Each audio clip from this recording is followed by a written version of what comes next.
हाँ, अब की बार एक कैमरा वाला की व्यवस्था न्यारी करनी पड़ेगी। देखिए, जब आप हाथ खड़े करते हो तो ऐसा लगता है कि चौमासा का महीने बादलों पाक को, अरबी का महीने में बादरा में सर्रा निकल जाए ना, सर्रा जब किसान भी ने देख रहा तो खुश होते कि जान हमारी खेती पाकी, जान आज इस शिखर में हमारी भी खेती पाकी। बोले गौ माता की, गौ माता की, गौ माता की। और भाई लोग ऊपर से देख रहे ताकि भी प्रार्थना करो तो कड़क भीतर टपक जाओ। और बिजली का तार नीचे कड़क खुला तार हो सब बड़े नाच को करो। मैं तो देख रहा संगीत सुन नाच रहा दिखे तो लाइट सुन नाच करो। कोई नाका तार में थोड़ा ध्यान रख जो। और बिल्कुल बहुत ज्यादा डेंजर स्थिति में आप लोग खड़े हैं, सबसे प्रार्थना है कि उसका थोड़ा ख्याल रखें। बोले गौ माता की, गौ माता की। आइए, मैं की मेहनत से और संतों की परम तपस्या दत्सरणानंद जी महाराज, दिनेश गिरी जी बाबू जी महाराज और भी कई संत इस गौ अभियान में लगे हैं। उनके प्रयास से गौ माता जल्दी स्वस्थ हो रही है और ये बीमारी भी दूर जा रही है। ऐसे संतों के लिए, ऐसे युवाओं के लिए जोरदार तालियां बजा दीजिए।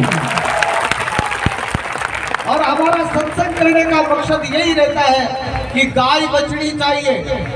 गाय बचेगा तो देश बचेगा, गाय बचेगा तो हमारी संस्कृति बचेगी।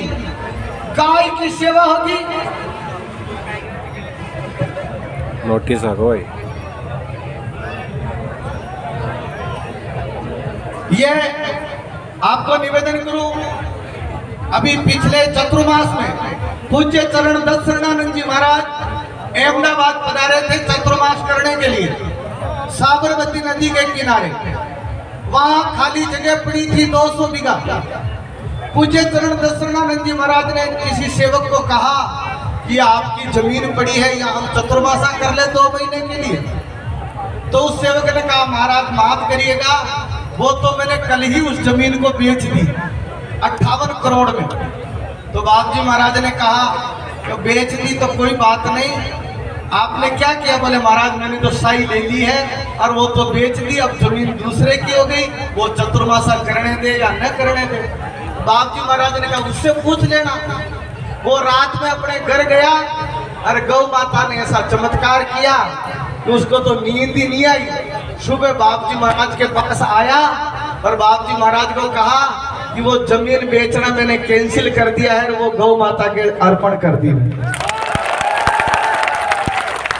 58 करोड़ की जमीन गौ माता के नाम, सुरभि गौ माता के नाम एक भक्त ने अहमदाबाद के साबरमती नदी के किनारे 200 बीघा जमीन बाप जी दत्सरणानंद जी महाराज को समर्पित की और भारत में सबसे बड़ा गौ तीर्थ बनने जा रहा है साबरमती नदी के किनारे। उसका ये फरमान आया है, उसका ये निमंत्रण आया है आप सबको। लगभग 2 लाख लोग उस सत्संग में उपस्थित होंगे। उसमें एक दिन की हाजिरी मेरी भी लगेगी। अहमदाबाद की धरती पर वहाँ सत्संग हो रहा है, उसमें राष्ट्रपति, महामहिम राष्ट्रपति भी वहाँ पधार रही है। उस राष्ट्रपति के लिए भी जोरदार तालियां बजाइए, जो एक छोटे से परिवार से संघर्ष करती हुई आज पूरी भारत माता की चोटी पर बैठी है। एक बेटी इस भारत माता की, एक आदिवासी क्षेत्र में रहने वाली आज हमारी सबकी राष्ट्रपति बनी हुई है। एक बार जोरदार तालियां राष्ट्रपति के लिए। ये सबको ये निमंत्रण पत्र है और इस निमंत्रण पत्र का पूरा भाव बाप जी महाराज बताएं, 1 मिनट में बताएं। साबरमती के किनारे 2 लाख लोग इकट्ठे होंगे। 5200 गोपाल जी वहाँ पर इकट्ठे होंगे। 5200 भगवान, शालिग्राम भगवान, तुलसी जी का विवाह होगा और आप सब लोगों को निमंत्रण है। ऐसी पावन भूमि में जहाँ 1.25 लाख गायें एक जगह अहमदाबाद की पावन भूमि पर आ रही है। पथमेड़ा मानसिक रूप से आप सब लोग वहाँ पर पधारें। प्रकाश दास जी महाराज तो साक्षात गौ तीर्थ है। हम सब लोग गायों की सेवा के लिए आप लोगों के बीच में, ये बाजोर की धरती महाराज ये कम धरती नहीं है, यहाँ पर महापुरुषों ने तपस्या की है। सीकर तो नाम है, लेकिन श्रीकर यहाँ पर पैसे वाले लोग रहते हैं। इसलिए चिंता मत करो, आप यहाँ पर आज आए हो, आप आगे भी यहाँ बढ़ते रहेंगे। आपके ऊपर हम लोगों पर कृपा है। जीवन का ये संघर्ष, परसों हैदराबाद थे, कल हैदराबाद थे, आज यहाँ हैं, कल बम्बई होंगे। ऐसी ये विभूति हम लोगों को मिली, और ऐसी गायों के लिए संत का जीवन क्या होता है। वो भी विप्रस्य वेदस्य सती विस्त्यवादी भी अलुप्तदान शीलस्य सत्य विधारी के धरा। धरती पर गाय ब्राह्मण संत महापुरुष दानी अगर नहीं होंगे तो धरती रिक्त हो जाएगी। इसलिए प्रकाश दास जी महाराज का निमंत्रण पकपेड़ा से सत्य दत्तनारायण जी महाराज ने मुझे कहा कि आप उनको जहाँ भी मिले जाकर देना। मेरा सौभाग्य पलसाना पास में ही है। मैंने कहा चलो ये मेरे यहाँ आ रहे हैं, ये निमंत्रण आज ही सब जनता जनार्दन के बीच में दूं तो 4 चांद लग जाएंगे। भक्तवत्सल भगवान की देखिए, ये संतों का स्वभाव राम जी जैसा स्वभाव होता है। और राम जी का स्वभाव कैसा है आप देखिए। राम जी नीचे बैठते हैं और अपने बंदरों को ऊपर बिठाते हैं।